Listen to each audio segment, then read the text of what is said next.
terima kasih banyak sahabat keluarga muslim masih bersama kami dalam Bincang Santai. Dan alhamdulillah, ya silakan diminum Bapak-Bapak. Iya. Oh Bapak mau habis? Saya minum dulu Bapak-Bapak ya. Biar tambah lagi tuh. Iya, harusnya produser ngerti nih. Seharusnya gitu, harus paham dia. Iya betul.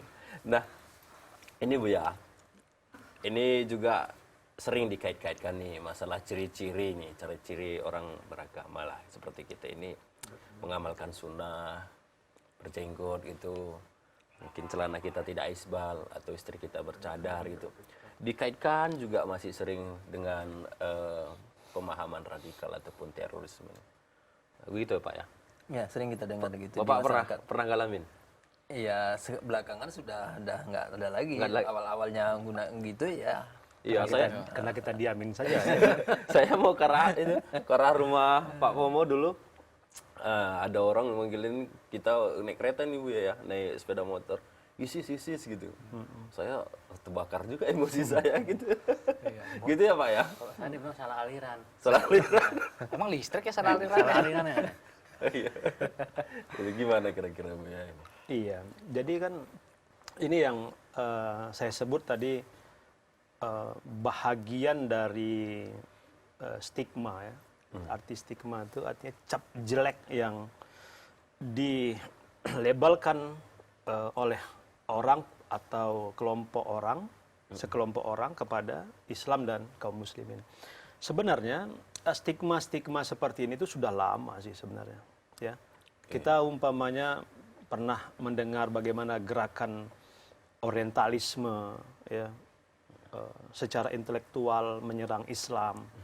Ya, saya pernah membaca dalam beberapa karya orientalisme, Islam itu malah disebut dalam dakwahnya itu dengan istilah sword in a hand, Al-Quran in another. Jadi mereka menyebutkan Islam itu disebarkan dengan pedang di sebelah tangan kanan, kemudian Quran itu di sebelah kiri.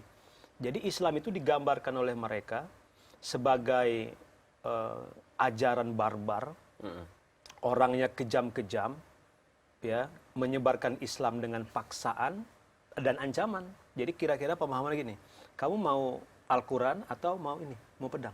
Begitu ya. Kalau seandainya kamu tidak memilih Al-Quran, maka saya tebas, saya bunuh. Padahal kan ada tahap-tahapnya gitu. Ada tahap-tahap di mana Islam disebarkan, dakwah Islam itu disampaikan ke tengah-tengah masyarakat. Jadi stigma yang seperti ini tuh memang sudah lama. Malah kalau kita masuk ke dalam jantung ajaran Islam sendiri, itu masih hal-hal yang sifatnya fisik itu masih biasa sebenarnya. Bagaimana kalau umpamanya kita melihat umpamanya di beberapa karya orientalisme bahwa ajaran Islam ini merupakan adopsi atau plagiasi daripada ajaran Kristen dan Yahudi. Gimana? Oh itulah ya. Ya nggak setuju. Ya memang kita tidak setuju. Iya. Tapi artinya ini saya ingin menggambarkan bahwa stigma ini tuh sudah lama. Ya, dan ini adalah merupakan grand design daripada orang-orang yang para pembenci Islam lah ya. Para pembenci Islam. Ya. Nah, dan itu semakin keruh. Semakin keruh.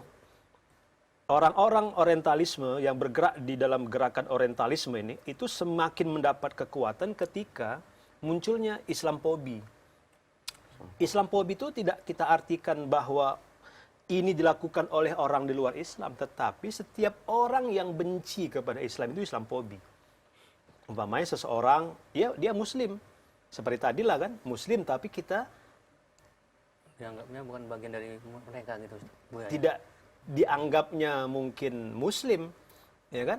Kita ingin tadi istilahnya apa? Ingin menjalankan sunnah, tetapi diberi label ISIS, kemudian ajaran baru lah, kemudian teroris dengan penciriannya kasar sekali, jenggot, ya kan? Kemudian celana cingkrang, istri bercadar, gitu kan? Nah, itu tidak ada kaitannya, tidak ada kaitannya. Buya, bukankah Islamofobia itu sesungguhnya adalah karena rasa takut dia menunjukkan jati diri dia sebagai muslim gitu. Tidak, Islamophobia itu kan kebencian orang. Karena Orang-orang benci. yang benci, orang-orang yang benci kepada Islam. Itulah Islamophobia, sifat karakter tidak suka kepada Islam.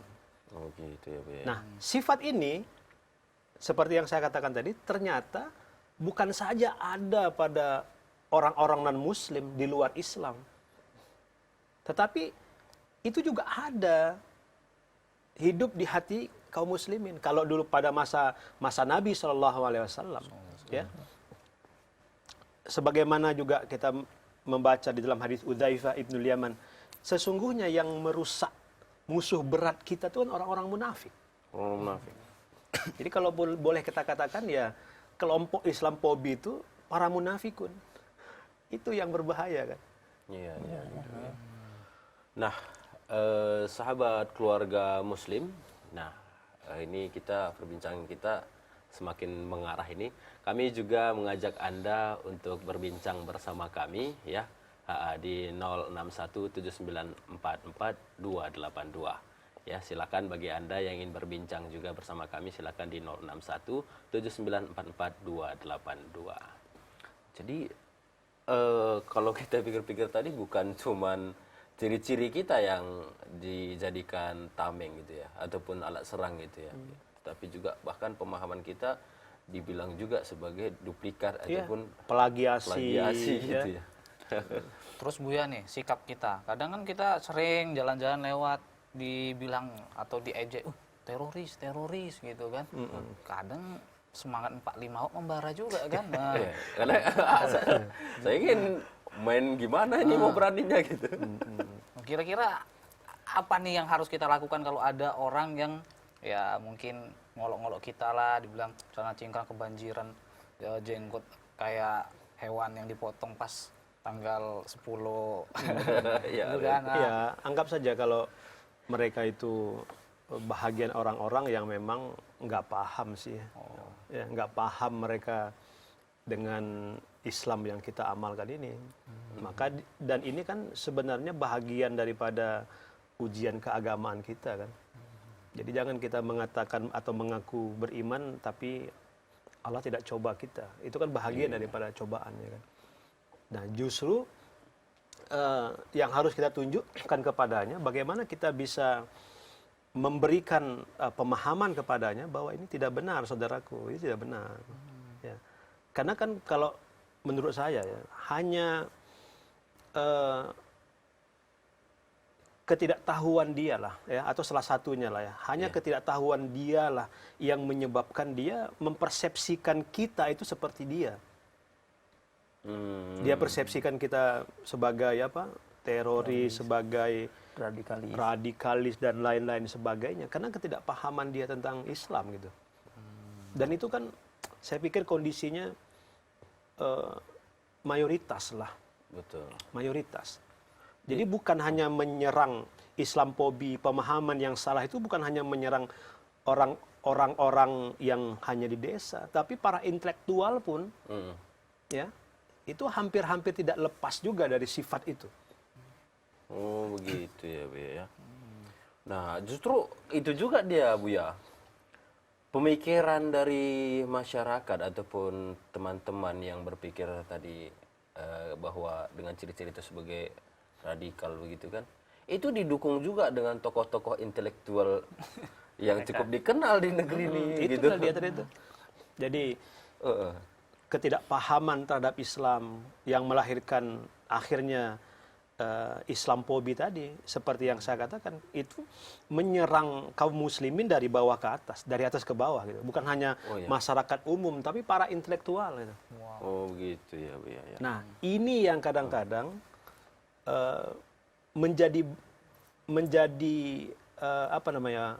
Bahagian masalah dakwah yang kita hadapi. Bagaimana kita mensikapi sikap para intelektual. Orang kan melihat begini, dia kan orang-orang intelek gitu. Dalam pemahaman masyarakat kalau dia intelek berarti yang diomongan itu benar gitu. Jadi rujukan, apalagi yang ngomong itu public figure gitu ya. Public figure, kemudian pemimpin-pemimpin masyarakat kita itu yang ngomong tengah masyarakat. Nah, masyarakat bawah yang lemah pemahamannya, sebahagian ada juga yang terpengaruh benar juga ya gitu. Iya, Jadi intinya Buya mencari pembenaran yang belum tentu benar gitu Ya. berarti Buya. Makanya di sinilah pentingnya kita penguatan dakwah kita ya. Iya. Ya, selain kita menguatkan dakwah di masjid, kemudian lewat media-media sosial, contohnya seperti siaran kita ini kan Mungkin hal-hal bisa yang positif. Soalnya ini tentang strategi dakwah kita Oh, nanti, iya, Pak. iya, Insya Allah nanti akan kita sambung kemarin ini, Pak, ya. Baik. Di season berikutnya. Nah, sahabat keluarga Muslim, insya Allah akan kita sambung di segmen berikutnya. Insya Allah akan kita bahas nih tentang strategi dakwah kita, bagaimana agar Islam yang kita amalkan ini terhindar dari pemikiran-pemikiran ataupun orang beranggapan ini sebagai Islam yang salah, kan begitu Bu ya. Jangan kemana-mana, tetap bersama kami dan simak jeda-jeda berikut ini.